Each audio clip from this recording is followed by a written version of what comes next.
Coming up on More Than Before. Everything that I thought I knew, everything I thought about money, everything I thought I knew about business, everything I thought I knew about life was caving in on top of me. God was dealing with my pride, stripping anything and everything from me that I could tie my identity to outside of Him.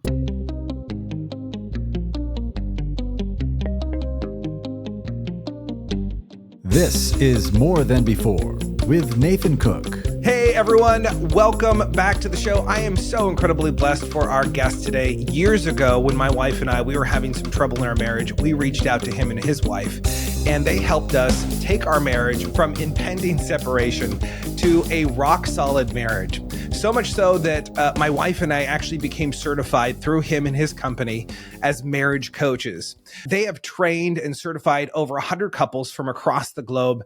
He and his wife have facilitated their divine process, which has taken hundreds of marriages and families from death to new life. He is the founder of Married for a Purpose, a veteran, a father, a good friend of mine, but most importantly, a man of principle who has a passion for seeing marriages and families restored. Greg Gorman, welcome to the show. So incredibly blessed to have you. Oh man, it's great to be here, Nathan. Thanks so much for having me.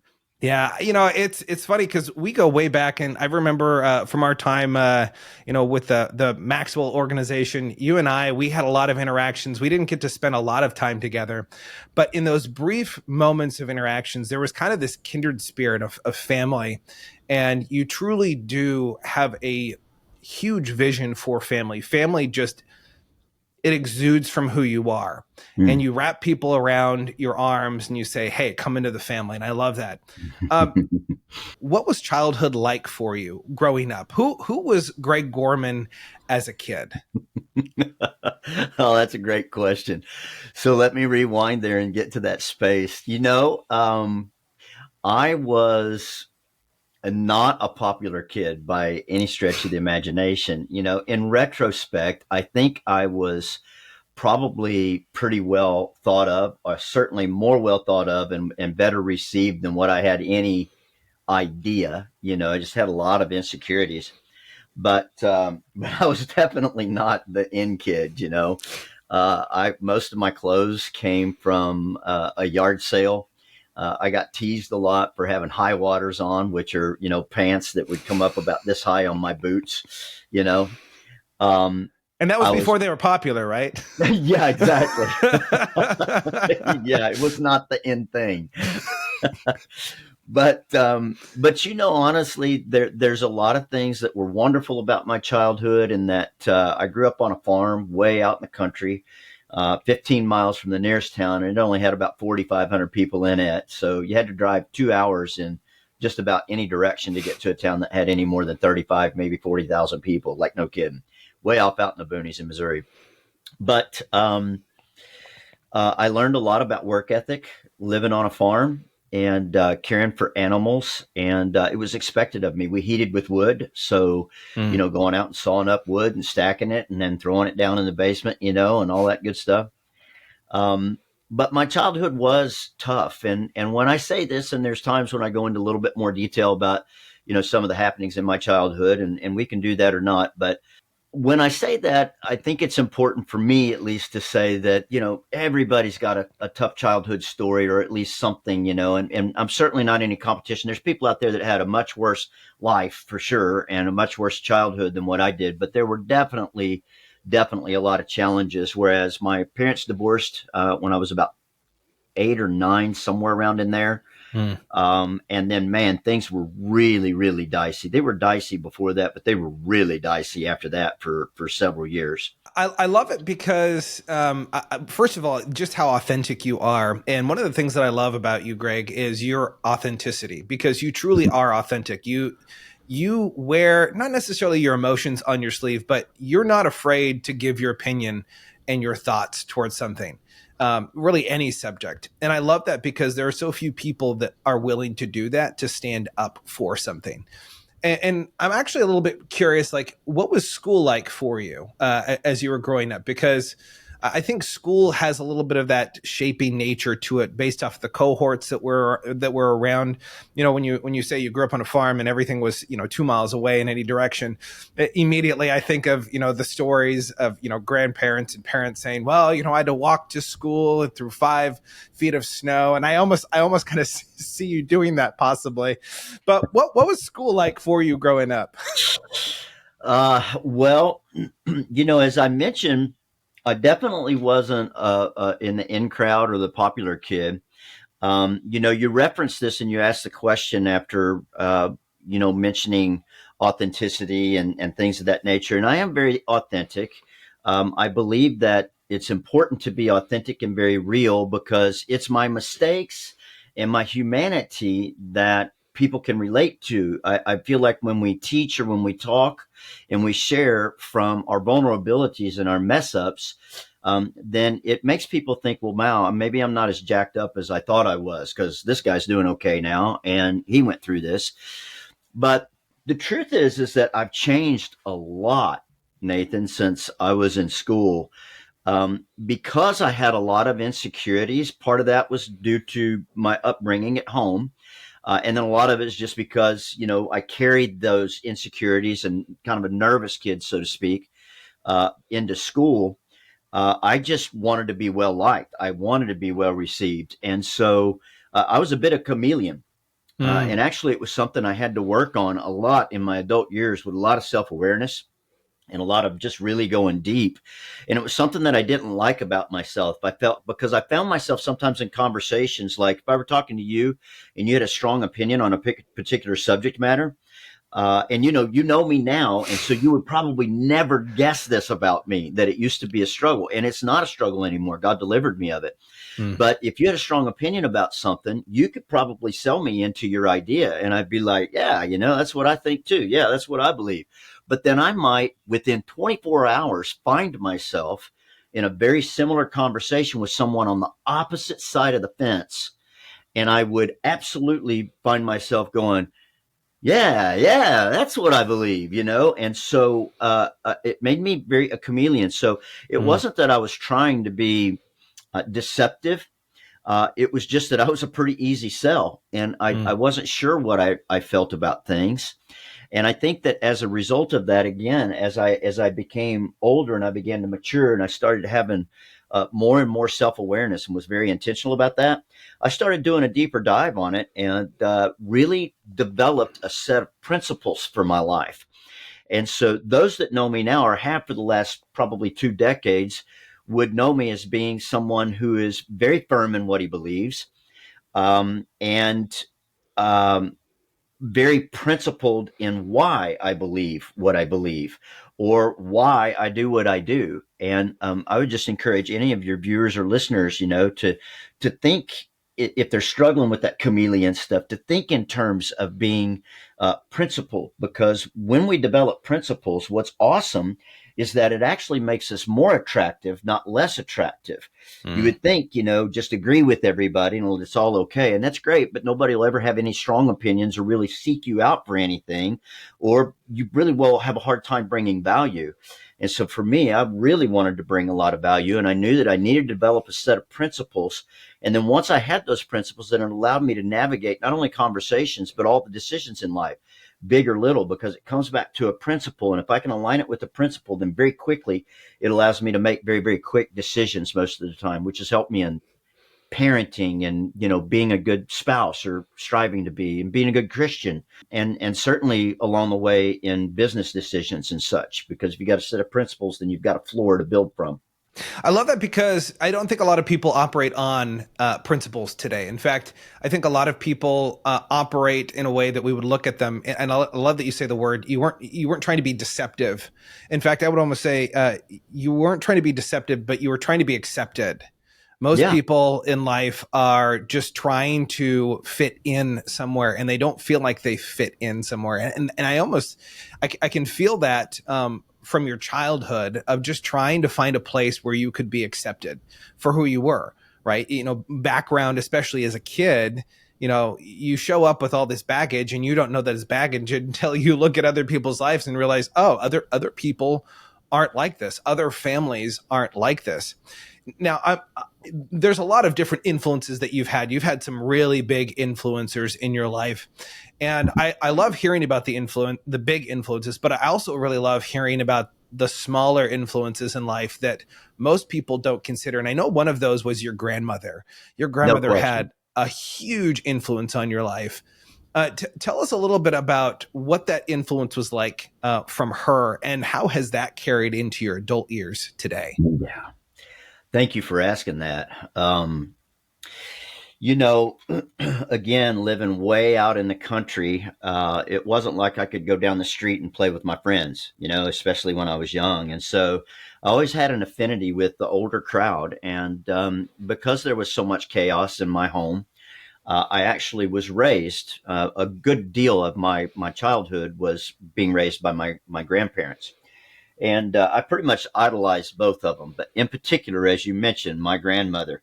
Now, even to this day, there's something deep inside of me. I love to grow things. Like, I am a legit farmer, right?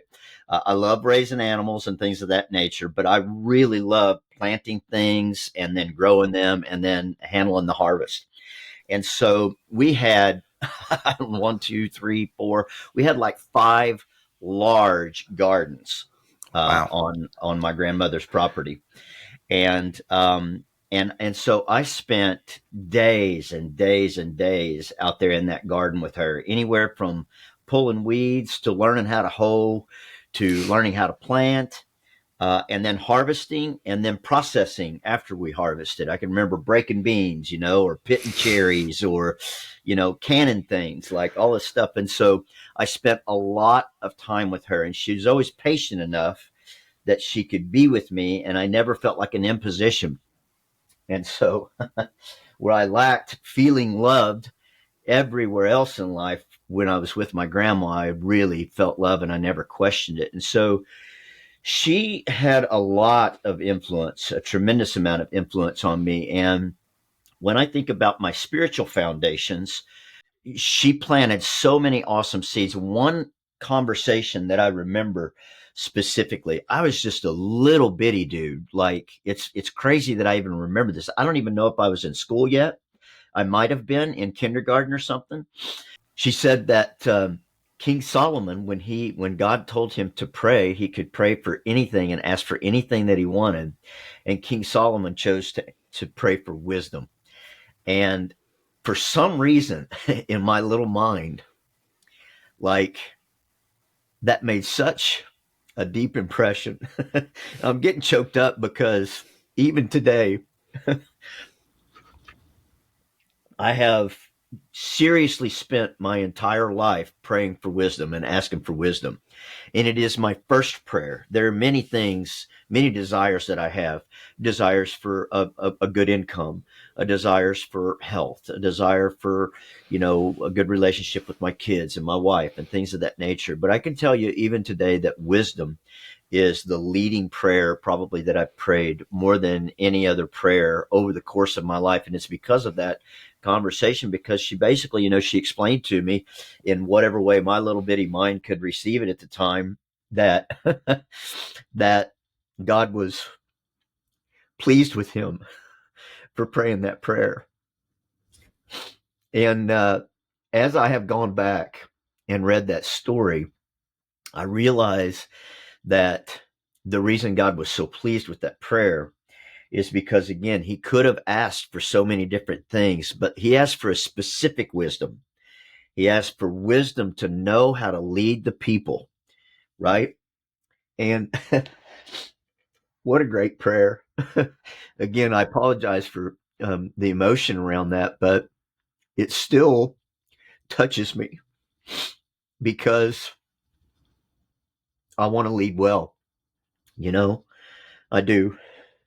And like many of us, um, I want my life to count, and it matters deeply to me. And I think that if I can just stay surrendered in a place where I lay my own will down to receive his will, and believe me when I tell you, I've not lived my whole life this way, but if I can lay my will down and trust him enough to believe that his will is actually better than the will that I think is better, right?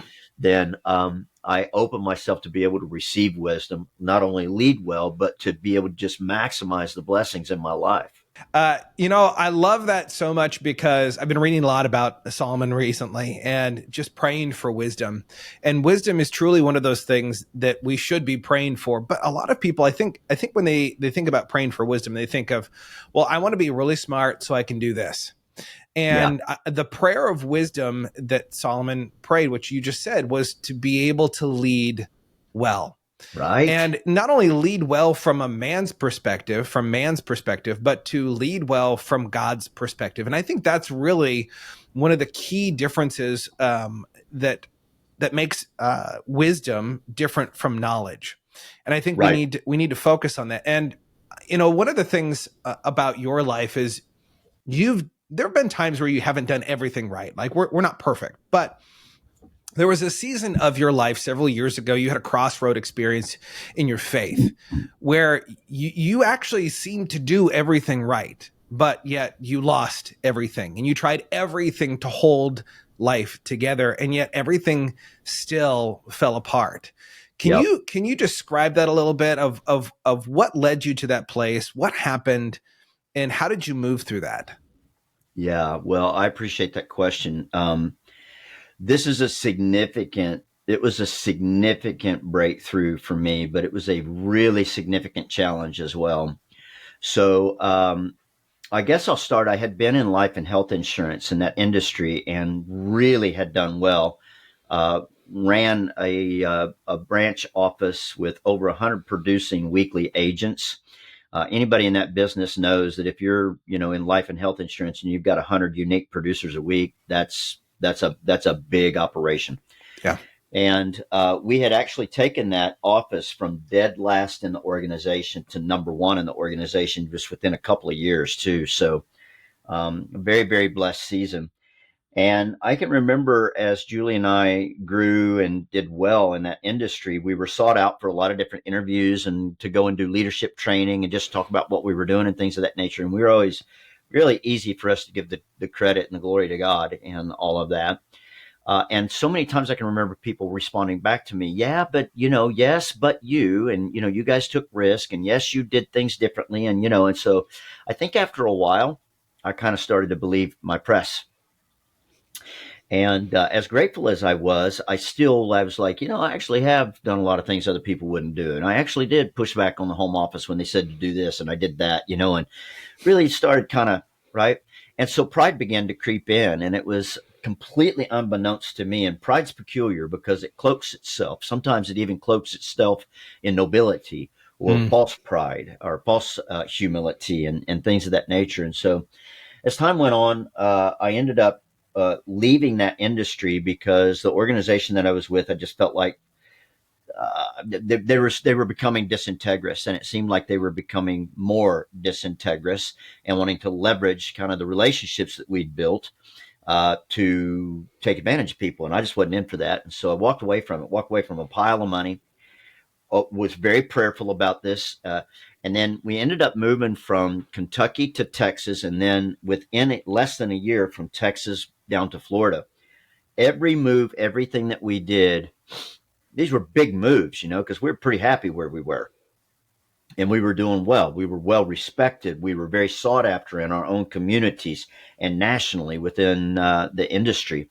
Even though we had covered all of this with prayer and had done what we felt like God was telling us to do one step at a time, it was just this, I just felt like I was on this roller coaster to hell. And I couldn't tell when the roller coaster ever bottomed out, and the ride no longer was fun at all. Just down, down, down. And I remember thinking, gosh, when did this end? When does this end?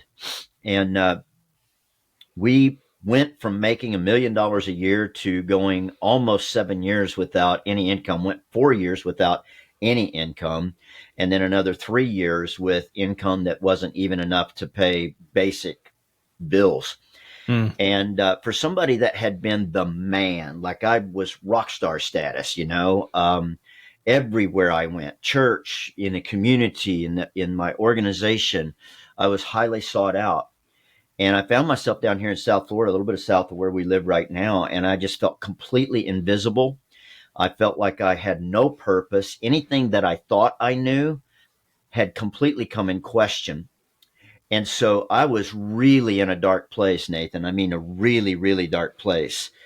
And this again, it had gone on for some time. This downward pull. I couldn't even provide for my family, right? And this is a guy that used to make $1 million a year.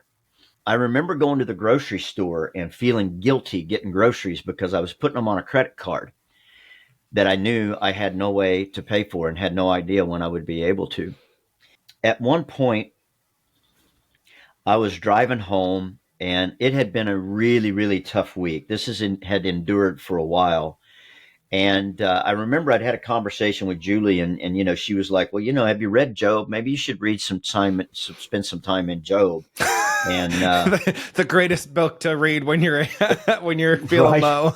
Yeah, dude. But I had been reading Job because I was just trying to make sense of what was going on. And I told her, I said, I have read Job, and I'll tell you what it sounds like to me. It sounds like a movie I watched back in the 80s with Dan Aykroyd and Eddie Murphy called Trading Places. Like God and Satan get in a conversation, and God just chucks a guy who's doing what he's supposed to do, a guy who is the example to follow on the earth at that point, who that's how he came up, was because he was so honorable and doing everything so well.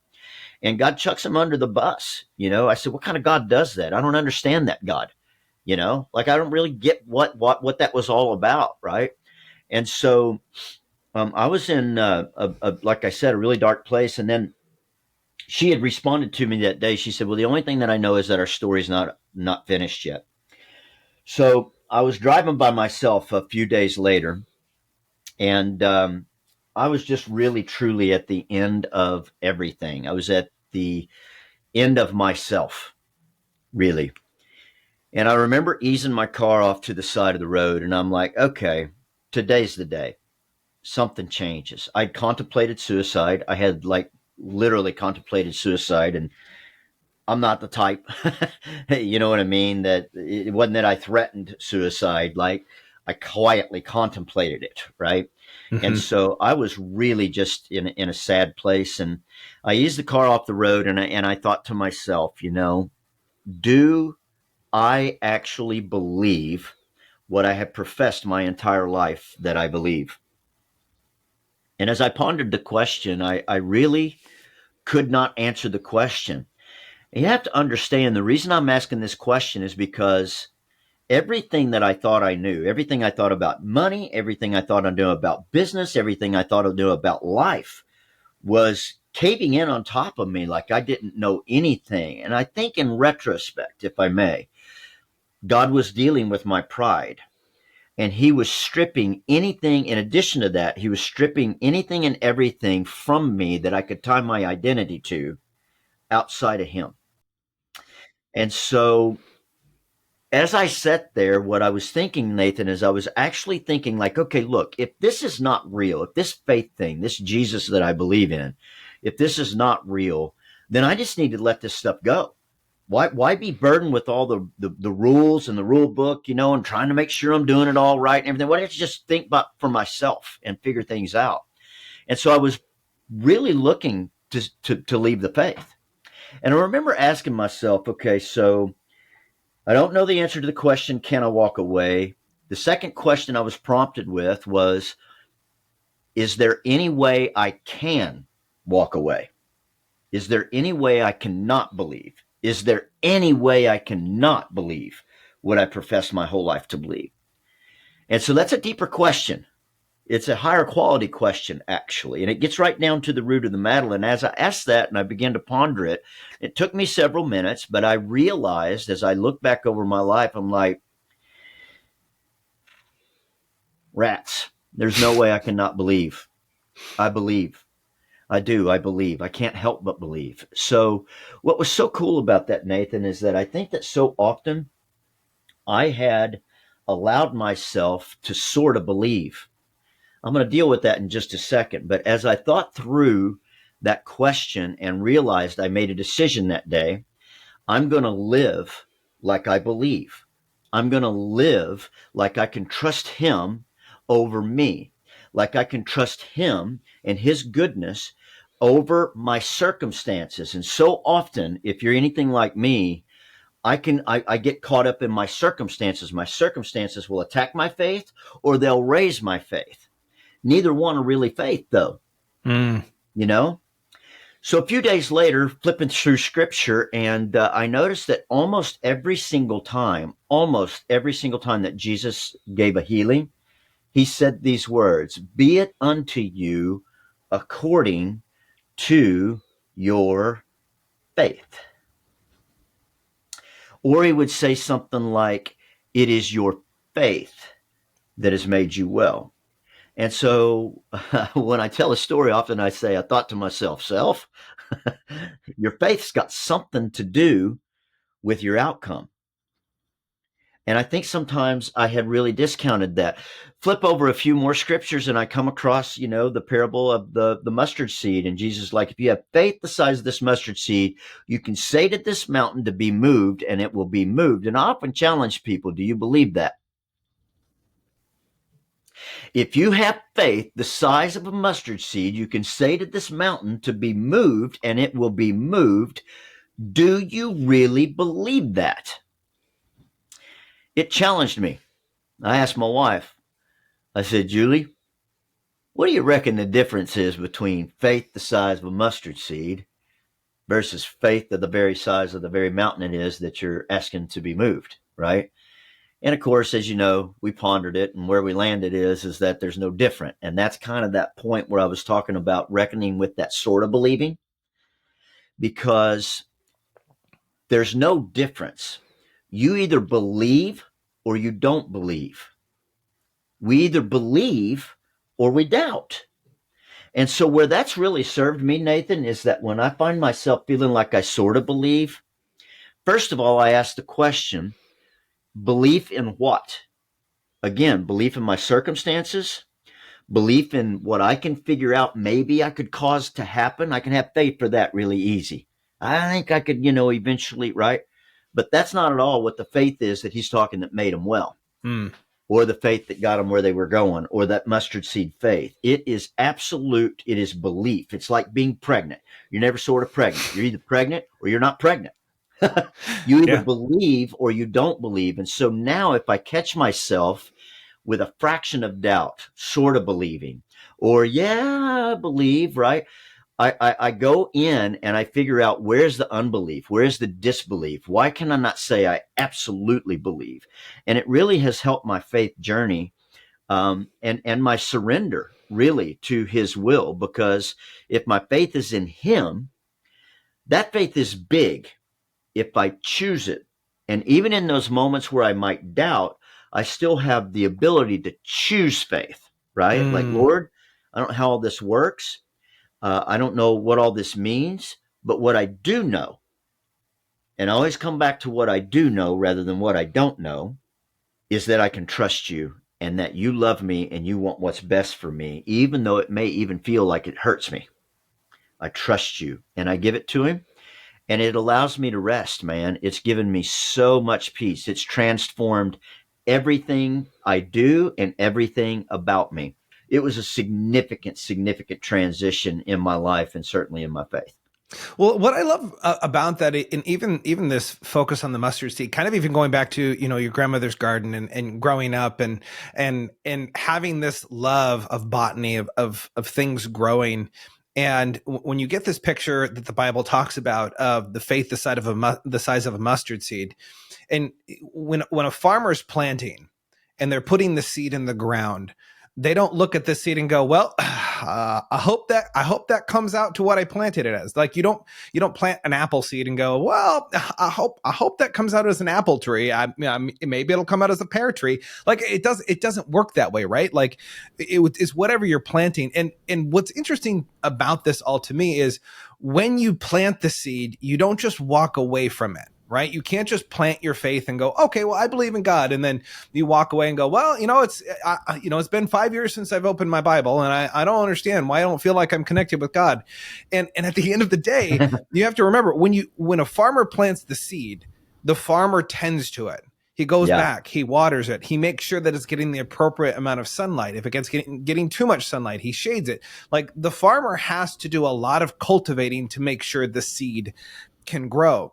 And the Yeah. same thing with our faith. And I love it because the version that I use, whenever it says faith, it says trust.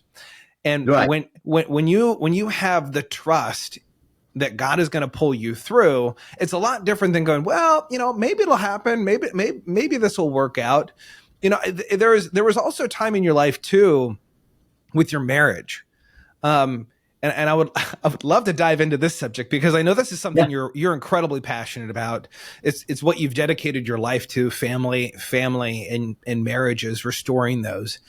And truly, like when you go back and well, I'm not even going back. If you look at your life right now and people look at you and Julie, you and your wife are just like the adorable couple. Like when you see them, you almost feel like they're putting on a show and you're like, like you almost want to gag because you're like, this can't be real. Like they're putting this show on. But truly, like I have seen them behind closed doors. I have seen them in every kind of situation. This is who they are. And you look at their marriage and you go, man, like I want a marriage like that. And I bet the only way that I could ever have a marriage like that is if I grew up with a marriage like that. Like the only way you get that kind of marriage is if you saw that marriage growing up and you were around that and that was it has to be cultivated from a really, really young age. And you and I both know that's not true. It takes a lot of cultivating to get your marriage to a place where Greg and Julie are today. And so I would love for you to unpack that a little bit. Where did you and Julie find yourself years ago in your marriage? It was broken. There was a lot of stuff going on. Could you tell us a little bit about that and what ended up happening? I love hearing Julie's side of it a lot. But I don't feel like I ever get to hear your side of the story as much. And I would love to hear that. Like, what was your side of the story, what you were going through, what you were starting to process in your marriage, really, really holding it in rubble in your hands and going, I don't know what to do with this. And then that transformation that took place to get to where you are today. Oh man, yeah, that's another deep rabbit hole. So, you have to start really with just knowing that we just both came from so much brokenness, neither one of us had any successful marriage to pull from, any thriving marriages in our upbringing. Both of our parents were divorced. Julie and I both were married and divorced before we met one another. And so we drug a tremendous amount of baggage from childhood, previous relationships. I mean, you name it, man. We drug baggage into our relationship. And so we were head over heels in love. But the first 2 years, we could barely stand to stay in the same room with one another more than, a few minutes because both of us were highly offendable. I had an irate, absolutely uncontrollable, violent, ugly temper. And very forceful and domineering when I was set off. So she had a lot to contend with. And Julie dealt with a lot of insecurities, a lot of jealousies and such that were very, very deep seated in her spirit and in really who she was. And not who God created her to be, but who she had become through just life's journey. And so the first 2 years, as much as we loved one another, I mean, we fought aggressively. I felt like my job was to cut her down and make sure she knew her place, right? And so I was not an easy dude to live with, and I'm kind of demanding anyway. So if you put all that uncontrollability in there, it really just added insult to injury. And instead of responding to my wife and her insecurities with, oh my gosh, I'm so sorry you feel that way. I never meant to make you feel that way. Or, just apologizing or, I always got on the defensive, whether I was guilty or not guilty was irrelevant. I just completely flew off the handle and just didn't handle that right. And so God had to teach me how to love her. God had to teach her how to love me as well and how to deal with her insecurities and trust she would tell it that, something of the nature that she had to trust God with me rather than trying to control me. And I would say to a large degree, it was the same thing for me. I had to really learn to release that and think to myself. And I was a slow learner, so it took me a while. I was probably 7 years, about 7 years. We had two turning points, one at 2 years and one at 7 years, where there were different things that transpired that helped lead us through next layers of breakthrough. The first one is we got in a huge fight, and I was just fed up. I'm like, I cannot win for losing. I can't do anything right, and I can't do this anymore. I am sick of living like this. So I love you, but I'm out. And I went outside, got in a truck, and took off. And she fell on her face and started praying. And again, I don't want to give too much of this away because if you do have time with her, I'm sure she'll want to talk about this. Oh yeah, But we're gonna have Julie on here in a little while. So this is the prequel of one side of the story. We'll get Julie's side of the story. No, she'll get you can set the record straight, right? Yeah, exactly. But she had a real reckoning with God, where the short version of it is that God just really convicted her heart to find what she loved about me rather than what was lacking, and to trust me to Him instead of trying to fix me. And for me, that helped a lot because it helped me feel like Julie could receive my love now, right? And so that was the first one. The second one was actually, believe it or not, was I got busted looking at porn at about 7 years. And again, Julie was abused and sexually abused. And so for many years of our marriage, it wasn't that we weren't able to be intimate, but there was just a lot of tension, a lot of struggle in intimacy. And so at 7 years, she caught me, but I owned up to it, and I was very honest with her about the struggle that I had been having, and it helped her build trust in me and realize, one, that I wasn't perfect and I wasn't going to be perfect, but that I had struggles and that I needed help, and I needed grace as well. And so the way that she received me in that, and I think because I was able to be so transparent and so honest with her, I think it made her feel like, okay, I can actually trust him. And it was another huge layer. So there are many different things that we've done with tremendous intentionality to have the relationship that everybody gets to see that, again, I think sometimes makes them want to irp until they realize two things. Number one, it's not a show. It is real. And you have seen us in multiple different scenarios, sometimes where there's been tension, and how we handle it in real life under some high pressure situations, as well as seen us on the stage and, and so on and so forth. And we often say, what you see is what you get. And it's not a head wagging, hand on the hip kind of what you see is what you get. It's just that we are who we are. And God has just really done a great work. And then we also have been very, very intentional. And what we've done is we've just tried to document our journey, not only in our marriage, but in other people's marriage that we've worked with over the years, because we've been in marriage ministry pretty much since we got married, long before we probably needed to be, But because we've always taught and led from such an authentic place, I think that for whatever reason, God's just given us a gift in this area to be able to reach people and help them through things that nobody else has been able to help them through. Well, and I love that. I love the definitions you guys kind of put in place. I would almost call them rules of engagement. From a military background, like a lot of people will understand that, like, there are rules when you engage in warfare.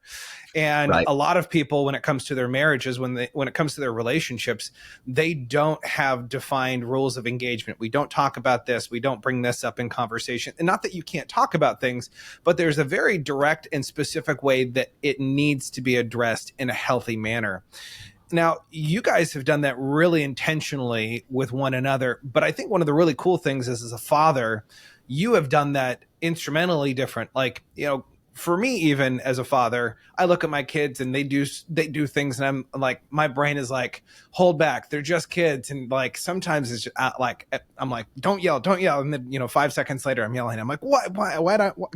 You made a pact with Julie that you guys were never going to yell at your kids. Yep. I want you to hear this. They made a pact that they were never going to yell at their kids. And when you meet their kids are highly respected. Like they're very respectful of them. But one of the things that's really crazy about this is, and I think a lot of this has to do with the way that you see your children. You see them as whole individuals that need love, and they need someone caring and someone to listen to them. In fact, when Willow and I were staying with you and Julie for a short stint, as we were going through some marriage stuff, we were talking with you guys, and you guys were coaching us. And there were a couple of times where your kids came in, and you guys looked at both of them and said, "Hey, just one moment. We're just going to say hi to them, and then we'll come back." There is a pattern of respect that you show your kids. How did you develop that type of mentality going into raising your kids, going from that domineering perspective of maybe growing up to, like, even in military, of like, it's a dominating perspective. I'm the boss. You're going to do what I'm going to do. You're going to do what I tell you to do. Otherwise, there's going to be consequences. How do you shift that around? Was it really that easy to make the decision and never again? Or was that a continual process that you had to renew your mind in? Again, I really appreciate your questions today, Nathan. First of all, I think that what we have tried to do in our marriage, our parenting, in business, and otherwise is we try to solve for X, In other words, what is the desired outcome? What do we want? And it's a difficult question. And as coaches, that it's probably the question that we ask more than any other question, because people generally don't readily really know what it is that they really want, because it's buried underneath a lot of different obligations and, other people's impositions and what they should want, or even what they want to want, but don't really want. Right. And so there's lots I could say about that, but I'll refrain and just say that when it comes to our kids, we realized that behaviorally, when you yell at kids, what happens is you just make nervous kids, and it causes them to be not confident and self-confidence. And Lord knows that our identity, who we are, right, who we really are, is and is always under attack. And I just didn't want to do anything that would contribute towards distorting their identity and who they were, or making them nervous kids. There was a lot of yelling in my house, yelling back and forth between parents and step parents, and then yelling at us as a kid. And I can just remember how it used to make me just so incredibly uncomfortable. Now I need you to know, we rule with a firm hand, a very firm hand. And I think you've been around enough to know that that's also true. Yeah. I'm not afraid to make sure that my kids understand exactly how this is going to go. You know what I mean? But I always give them options. Like, you can do whatever you want to, but at the end of the day, you're going to suffer the consequences if you make the wrong choice. And if you make the right choice, then what happens is you get what you want, which is more privileges and more freedom. But that's the only way you get it. You don't get it by having another birthday. You get it by showing that you can handle responsibility. And the more that you can handle responsibility, then the more freedom you get, obviously, because I don't have to manage you, and I don't want to, by the way. I'd rather be doing other things. We just agreed. We had a conversation, and we talked about that very fact, that it makes nervous kids when you yell at them. And so from that point forward, I'm not going to say that we never yelled at them. I can think of a couple of instances, in particular with one of them, that I got really angry and I yelled. But the other thing that we did, it was really rare, first of all, but the other thing that we did is that we were quick to go back and apologize. So once I got myself together, and once I was able to cool down a little bit, then I did whatever it took in order to make amends with my kids in that moment. And when I say whatever it took, I don't mean I went and bought them new cars or, any superfluous, things of that nature. I just went with my heart in my hand, not my hat, my heart. And I offered it to them. And you mentioned respect. Our kids don't just walk in and interrupt. They're not allowed to do that, and they know better. But if we know that they're around, and, in this case, when they were around, they're adult kids. They're, probably 19, 20, 21 at the time you were here.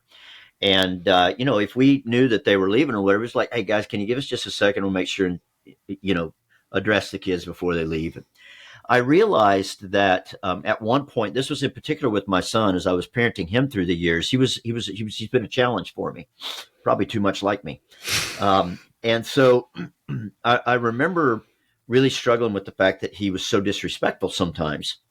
And I feel like God just convicted my heart and said, if you want respect, you got to give respect. And I realized how often I was still talking to him as though he was a little kid. And I wasn't trying to be disrespectful to them when they're little kids, but you just simply need to talk to little kids a little bit differently than you do older people, right? You've got to get on their level, and sometimes you've got to get on their level, and then sometimes you need to be just a little bit firmer, obviously. Anyway, as I begin to address my kids with respect and be very intentional about approaching them with questions instead of directives, and help leading them that way, lead like I would want to be lead, and talk to them like I would want to be talked to. What happened is it not only taught them how to do that, but they reciprocated and gave it back to us. Took a little bit of time, but it didn't take a lot of time because of the intentionality, I think. And so I'm just so grateful that God pricked my heart about that, because I was the one that was screwing it up first. They were just reacting and responding like most people do. We don't do what we're told, we do what we see. And so I needed to demonstrate something different. Didn't always get it perfect, but I needed to be intentional about demonstrating something different. Well, I love the intentionality that both you and your wife go into your relationships with. And I think that it goes across the board with how you live, is that you give what you want. If you want to receive love from other people, if you want to receive love from your kids, you got to give it. If you want to receive respect from your kids, you got to give it. If you want your kids to trust you with things, you have to trust your kids with things. And that's not like, and hear what he's saying too, and hear what I'm saying. This isn't just a blind, like we give the kids the car and they're 5 years old and they're driving down the park and they'll be fine. Like, it's okay. Like it's not a blind giving. It's a building of trust. It's a building over time. It doesn't just happen overnight. This conversation, I love it so much, Greg, and I appreciate you jumping on. I know so many people right now are taking notes, because this truly is an inspiring conversation. I know that it's going to inspire people to change their marriage, change things in their life for the better. And if you're listening right now, I want you to stop what you're doing. Go check out Married for a Purpose, because if you have a marriage right now that you feel like is death, like it's in the rocks, it's in the rubbles, and you want new life breathed into it, or maybe you were like Willow and I were a while back, that our marriage wasn't necessarily bad, but it could definitely be better. And maybe you want to take your marriage from good to great. Go check out Married for a Purpose. You can go there, www.marriedforapurpose.com. They have books, they have programs, they have coaches who are well certified and trained, who can help you transform your marriage to really experience the type of life that Greg and Julie talk about so often. And I know this, and my wife knows this, because we have experienced this transformation in our own life. Greg, community is a huge aspect of growth. You and I both know this. Who you surround yourself is incredibly important. Having the right people around you. It kind of goes back to even our talk about of botany, of growing things in your life. You have to have the right soil. And I think a lot of people right now aren't cultivating the soil in their family. And I want to land on the family side of things, because I know marriage is a huge topic for you, but family is a huge topic. How do you cultivate good soil for your family, whether you and your spouse are on the same page or if you're on the different pages? How do you start to cultivate the right soil so that your kids can have an opportunity to grow, to be who they were created to be? Well, I'll tell you what, it's interesting you framed it up the way that you did, Nathan. I'll tell you something that I feel like has really made a huge difference. We talked about earlier how Julie and I came together and we had a conversation about, hey, let's make a pact. We're not going to yell at our kids, right? If there's going to be punishment, then set the punishment, hold to the punishment. Don't make it, overly egregious, or out of alignment for the offense, but make it consistent, because what that does is that helps them build self-confidence. Little kids are humans. Big kids are humans. And as humans, our nature is to push until we find where the boundary is. It's because we want to know where the boundaries are. And I think a mistake that a lot of parents make is they set a boundary and then they waffle on it because they feel bad. And candidly, that's selfish parenting, because there's only one reason why you're doing that, it's because, well, it could be for a couple of reasons, I suppose. But one would be because you set a more egregious boundary than what you should have, or an egregious punishment that wasn't apropos to the offense, or because you're going to feel bad because your kids feel bad and you're going to watch them cry or make them be angry at you or whatever. And those are terrible motivators in parenting.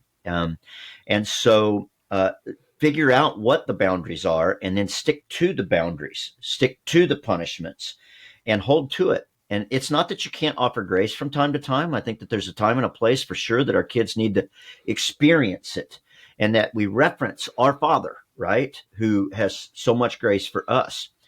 But the thing that I think that has been maybe the biggest differentiator for Julie and I, aside from what has already been stated, is that you mentioned not necessarily being on the same page. Well, Julie and I, we parent and we automatically think from two totally different angles when it comes to parenting.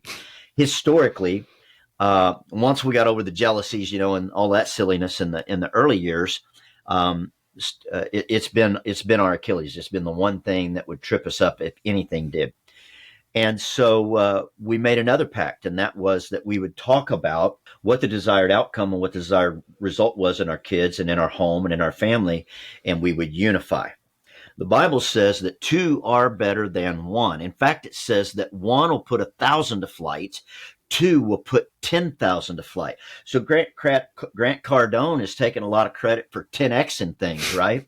And that's great. I don't take nothing away from him. But God was the originator of it. It's right there in his word. You want to 10X things? Unify. Unify. Don't be on different pages. Doesn't mean that you can't have different ideas, different opinions, or different methodologies. It means that you must come together, talk about those differences, and then present yourselves in a united front.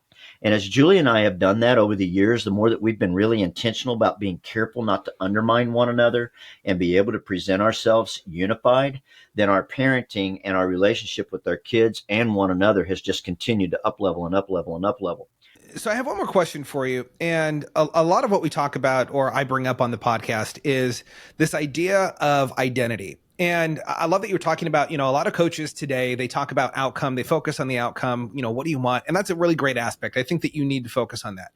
Yep. But I think one of the other things too that we don't focus on as coaches is, who do you want to be at the end of this outcome? When you're in a fight with your wife or with your husband, or if you're in a fight with your kids, or maybe you're butting heads with someone, at the end of the day, you have to ask yourself, who do I want to be through this process? Who do I want to stand as at the end? And I'm curious for you, as you unpackage that question for people of what do you want? And I think you do this, but how often do you actually ask the question, and how important is the question of who do you want to be at the end of this circumstance? I mean, 100% of the time, if they're engaged, at all with us, in fact, even in the parenting, I've found that, identifying who you want to be and who you want to become and how you want to be known. How do you want to be known? When you're not in the room and people are talking about you, what do you want them to reference? What do you want them to say? And I think it's huge. And I'll take it. I'll stick the shovel in just a little bit deeper, Nathan, because this was really significant for me and Julie, and it's a significant part of our coaching practice as well. And that is that it's important that we pause and we get quiet from time to time and we ask God, who do you say I am? There's scriptures that, Jesus talks about. He asked Peter, who do you say I am? He asked the disciples, who do you say I am? And of course they responded. Several years back, Julie actually, God had asked her to ask him. He said, you say who I am, but I say to you, ask me who I say you are. And so she's like, okay, Lord, who do you say I am? Well, we have some good friends, and they asked me to do this. And the first time it was just felt so weird to me, like so touchy feely and so not my jam, but it did make an impression and it stuck with me. And so I often spend time asking, Lord, who do you say I am? And I listen to him and what he says. And the cool thing about it is by doing that, what happens is God never speaks ill things over us. He always affirms our identity, who he created us to be. So we help couples learn how to do this for one another too. Like, who do you say Julie is, Lord? And sometimes the best time for me to do that, in fact, the best time for me to do that is like if I'm irritated or frustrated with her, because he always speaks affirmations. And so I think that this is so key, Nathan, because anytime we say something about ourselves or about anyone else that isn't in alignment, perfect alignment with who God says they are, we're out of alignment with God. Mm. And more than likely, if we're saying something that's out of alignment with God and who God would say that this person is, including ourselves, then what we're doing is we are aligning with the enemy of our soul who hates your guts because you're made in God's image. And I think we would even go further. It's not even just what you say, it's what you even think about that other person. Yeah, because, out of the abundance of the heart, right? Like it's in there. And so I think that this would be a whole series of interviews, honestly, because it's a deep hole and it's a really good one to go down. Yeah. But the bottom line is that affirming in our kids who they are instead of, what are you, stupid? Or what the frick were you thinking when you did that? It's like, listen, you're better than that. I know you're better than that. We learn to replace those with that kind of language, right? And affirm the kids and their identity and who they are. I use identity all the time. And like I said, even with my kids, many times I'll ask them, who do you want to be? I'll even ask them to pick one or two people or even characters that they admire and tell me, what is it about that individual that you admire? What specifically is it about that person or that character? And I say character because I don't care if it's a real person or not, dead, alive, a superhero, whatever. It doesn't matter, because what it does is you're just creating imagery so that they can come back to it and ask themselves, what would that dude or dudette do in this particular situation? And then it can help govern our behavior. I do it with myself all the time. I love that. That's so good. Greg, I really appreciate you being on the show. Such a powerful packed episode, and that I know so many people are truly going to grow and they're going to benefit from this. If you like what you're listening to today, remember to like this episode, follow us, and share this episode with a friend, because I know that this episode is going to add huge value, especially to your friends who want a better marriage. So until next time, remember to be more, see more, and experience more than before.